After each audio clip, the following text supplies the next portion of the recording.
वो मेरा हरि विठल पांडुरंगा है जो सबका पेट भर रहा, सबका। किसको नहीं देता, किसको? एक पत्र है,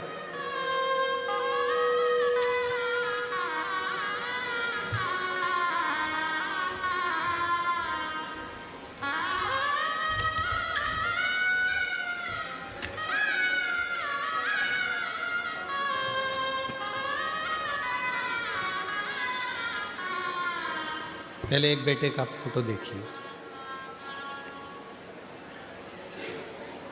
इस बेटे का फोटो देखने के बाद फिर पत्र पढ़ते हैं।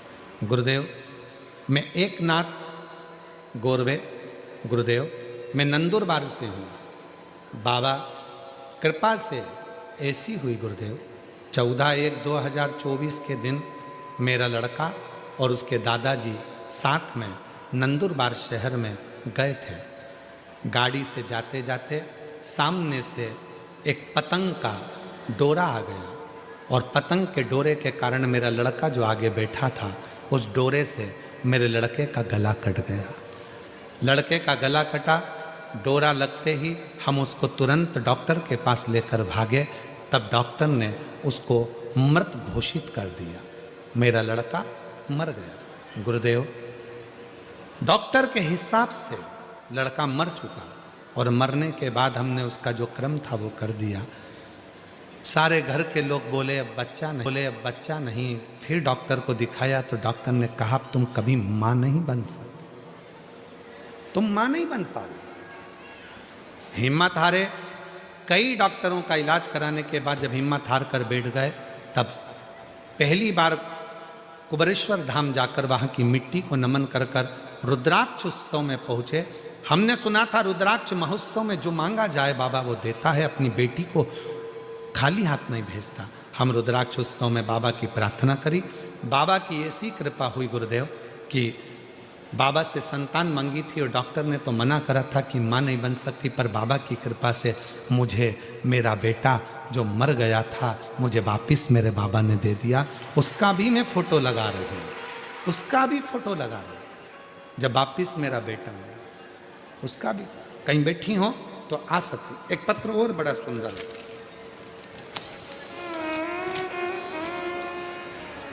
सीमा पाल पति नरेश पाल यूपी के गाजीपुर से हैं। मेरी शादी 2007 में हुई थी और 2007 में बच्चे नहीं थे। 2-3 महीने हमने कहीं 6-7 महीने कहीं डॉक्टर को दिखाना करना, ऐसा सब जगह दिखाया। मैंने गाजीपुर, वाराणसी, मऊ, लखनऊ, राजस्थान, मुंबई, सूरत, जहाँ जहाँ लोग बताते थे वहाँ जाकर डॉक्टर को दिखाते थे, पर औलाद का सुख नहीं हुआ। 2007 में शादी हुई, 18 साल शादी को हो गए पर औलाद का सुख नहीं आया। तब 18 साल शादी के होने के बाद किसी एक पड़ोसन ने कहा, वो कुबरेश्वर धाम वाला बाबा कथा करता है, उसकी कथा टीवी पर आती है, आसन लगाकर सुनो और जब उठो तो आसन के नीचे की मिट्टी को गर्भ से लगा लो। मैंने तो आपको पहचानती नहीं थी, देखा नहीं था, टीवी पर कथा सुनी, आसन की मिट्टी को मैंने अपने उदर से लगाया। बाबा की ऐसी कृपा हुई, 18 साल के बाद मेरा गर्भ ठहरा और 19/4/2025 को मेरे घर में 18 साल के बाद औलाद हुई। मैं बाबा को प्रणाम करने के लिए, कहीं बैठे हों जिनके पत्र पढ़े हैं वो आ सकते हैं।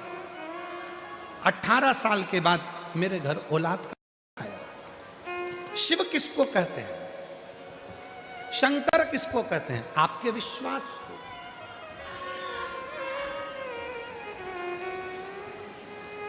अजगर करे ना चाकरी और पंछी करे ना काज, दास मलुका कह गए सबके दाता।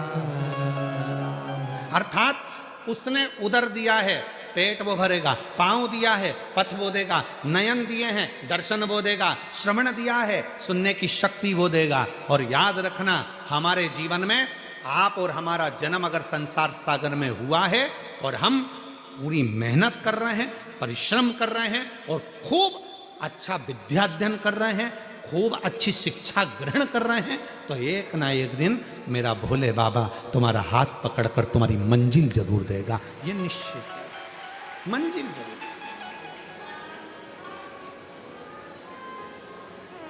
खाली ना जाता कोई दर से तुम्हारे, खाली ना जाता, बोलिए सब बोलो, दर से तुम्हारे मैं भी खड़ी हूँ नंदी बागे फसारे, अपने हृदय से लगा लो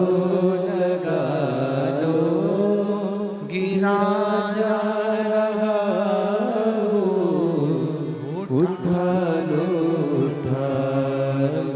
भोले अपने दर से अब तो ना टालो, गिरी जा रही हूँ, उठा लो। भक्ति का बल विश्वास के साथ अगर बढ़ाओगे तो शिव तुम्हारे साथ में है, तुम्हारे साथ। भगवान शंकर तुम्हारे साथ है। मां पार्वती मैया के पुत्र का शीश कटा, पार्वती मां बिलखने लगी, चिल्लाने लगी, मेरा बेटा का शीश कट गया, कौन जोड़े, कौन जोड़े।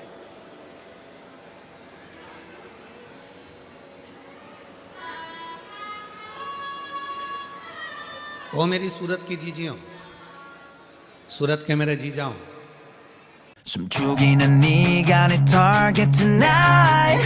We like the light and shine. मेरे जीजाओं, मेरी बेटियों बेटाओं, मेरे बुजुर्ग माँ बाप, याद रखना विश्वास का दिखावा मत करना। कई लोग कह देते हैं हम तो भगवान पर इतना भरोसा करते हैं, हम शिव जी पर इतना भरोसा, ना ना ना, ये बोला ही नहीं जाता, इसको बोला नहीं जाता।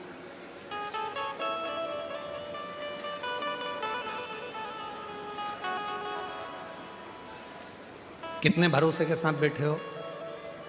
कथा होती है, पूरी होकर आरती होती है, आरती होने के बाद आप क्या करते हो, झुकते हो, मिट्टी को थोड़ा सा हाथ में लगाते हो, बाबा को प्रणाम करते हो, अपने हृदय से लगाकर उसको अपने दिल की बात कहते हो, अपने हृदय।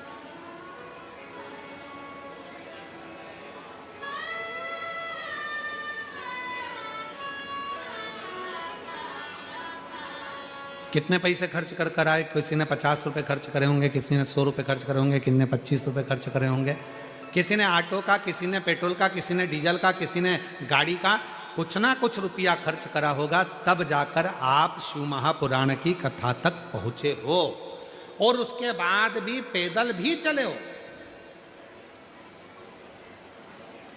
थोड़ा 100, 200, 500 मीटर आप पैदल चले हो।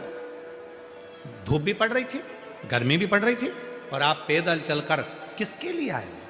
यहाँ ना तो किसी ने आपको पत्र दिया होगा, ना निमंत्रण दिया होगा, ना चावल दिया होगा। छोटू भाई, मुझे नहीं लगता कि किसी के घर में पत्र गया हो या चावल गया, नहीं गया ना। किसी के यहाँ निमंत्रण नहीं गया, किसी के यहाँ पत्र नहीं गया। पूरे सूरत में कहीं गाड़ी नहीं घूमी कि ये आयोजन होने वाला है, गाड़ी भी नहीं घूमी है, कोई डीजे भी नहीं